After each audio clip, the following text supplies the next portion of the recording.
तो आंदोलन पे फ़ोकस्ड होना पड़ेगा। दूसरी बात कि किस तरीके से सुनवाई हो और जल्दी से जल्दी वहाँ ऑर्डर रिज़र्व हो और ऑर्डर अपने पक्ष में रिज़र्व हो, इसके लिए क्या क्या करना पड़ेगा, उन सब चीज़ों पे हम सबको ध्यान देना पड़ेगा। लोगों के मन में सवाल उठता होगा कि धरने से क्या हो जाएगा? सब कुछ तो कोर्ट से होगा। बहुत वाजिब सवाल है आपका, लेकिन वास्तविकता यही है ना कि जिस तरीके की सरकार है, जो जो लोग सिस्टम सत्ता में बैठे हुए हैं, वो गूंगे, बहरे, अंधे हैं, तीनों हैं। और ना वो कानून को मानते हैं, ना हाई कोर्ट, सुप्रीम कोर्ट को मानते हैं, कुछ भी नहीं मानते हैं। तो इस वजह से हम लोगों को संघर्ष करके, संघर्ष के रास्ते बढ़ करके न्याय लेना पड़ेगा। और देश में लोकतंत्र का राज है, जिसमें जनता बढ़-चढ़ के वोट देती है, जनता नेता चुनती है और नेता आपके लिए नियम, कानून, संविधान बनाते हैं।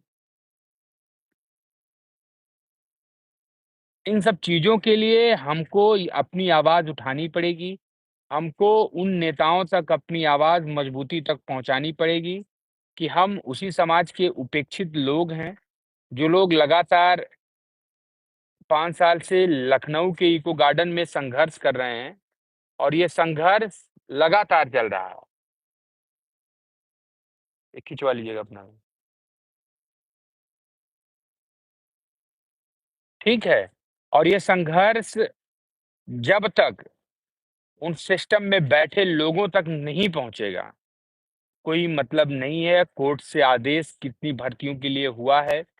आपके लिए जीता-जागता उदाहरण है आंसर की प्रकरण। आंसर की प्रकरण में पूरी दमदारी से कोर्ट ने आदेश दिया कि उनको नियुक्ति दे दी जाए, लेकिन आज तक इतनी सी भी नियुक्ति किसी को नहीं मिली। एक अदना-सा माहौल बना दिया जाता है कि मामला सुप्रीम कोर्ट में है, मामला सब जुडिस है, मामला फलाना है, मामला ढिमचाना है और वो सारी चीज़ों को लेकर के आज भी वो लड़के सर्वाइव कर रहे हैं, लड़ रहे हैं, भिड़ रहे हैं। मैं आपसे फिर कहना चाहता हूँ कि संघर्ष एक बहुत बड़ा रास्ता है, बहुत सुगम रास्ता है। आप अगर इस बात में सोच रहे होंगे कि नहीं अभी तो भर्ती आने वाली है, उसमें हम तैयारी कर लेंगे, अभी लड़ाई हाँ, ज़रूरी नहीं है कि अभी लड़ें। तो मैं आपसे कह देना चाहता हूँ भाइयों कि समय हमेशा आपके अनुकूल नहीं होता। समय को अपने हिसाब से चलाने के लिए आपको सिर्फ़ एक काम करना होता है संघर्ष। संघर्ष बड़ा है, संघर्ष बड़ा करने के लिए आप सभी लोगों को सड़कों पे उतरना पड़ेगा, लड़ाई लड़ना पड़ेगा। अन्यथा की स्थिति में चीज़ें उस तरीके की नहीं होंगी जिस तरीके से आप सोचते हो। बहुत लंबी बात हो जाएगी अगर आप लोग ये सोचते हो कि नहीं जब हाई कोर्ट से आदेश आ गया, नौकरी नहीं मिली सुप्रीम कोर्ट से आदेश आ जाएगा तो सही बात है। अगर आप अपने लिए संघर्ष नहीं करोगे, अपने लिए लड़ोगे नहीं, तो मैं वाक़ई बता दे रहा हूँ आपसे कि नौकरी बहुत दूर है। हक, अधिकार, मान-सम्मान के लिए आप सभी लोगों को लड़ाई लड़नी पड़ेगी। आप सभी लोग देखे होंगे कि किस तरीके से सरकार के नुमाइंदे लगातार नई शिक्षक भर्ती के लोग संघर्ष कर रहे हैं। उनको मार के, उन पर मुकदमा करा के, उन पे दबाव बना करके आंदोलन को खत्म करा और सही बात है कि किस लेवल तक आप गिर पाओगे, किस लेवल तक आप संघर्ष कर पाओगे। सरकार जिससे आप नौकरी की माँग कर रहे हैं, सरकार बता रही है कि हम नौकरी देना छोड़ो, जो विद्यालय प्राथमिक के चल रहे हैं, मैं उनको बंद कर रहा हूँ। तो ये तो अतिशयोक्ति होगी ना। नौकरी तो दूर की बात है, उसको तो छोड़ देना चाहिए। लेकिन आप संघर्ष भी ना करें, आप लड़ाई भी ना लड़ें, तो ये अलग बात है। ठीक है?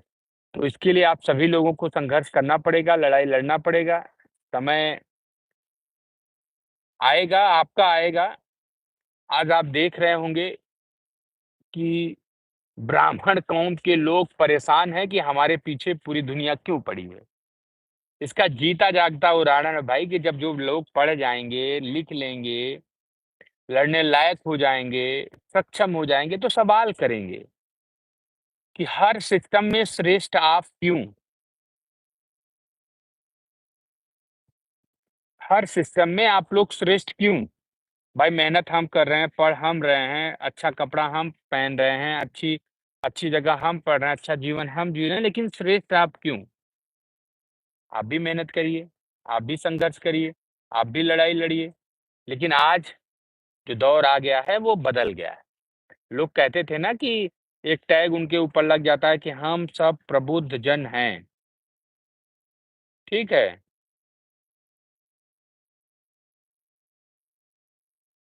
इंद्रलाल कह रहे हैं कि अनवरत धरना 1-2 महीने से यार लगातार चल रहा है इंद्रलाल भाई। वो जो नमूने हैं घर बैठे हैं, चुचुर-पुचुर कर देते हैं, उन पे मत जाइए। हाँ, उन पर मत जाइए। जिनको कुछ नहीं करना है, सिर्फ लाइव आना है, ज्ञान बचाना है, उनसे बचिए आप लोग, ठीक है? और समय बदल गया है। हाँ, तो ये सिस्टम में बैठे लोग भी बदल जाएँगे। आप सब लोग संघर्ष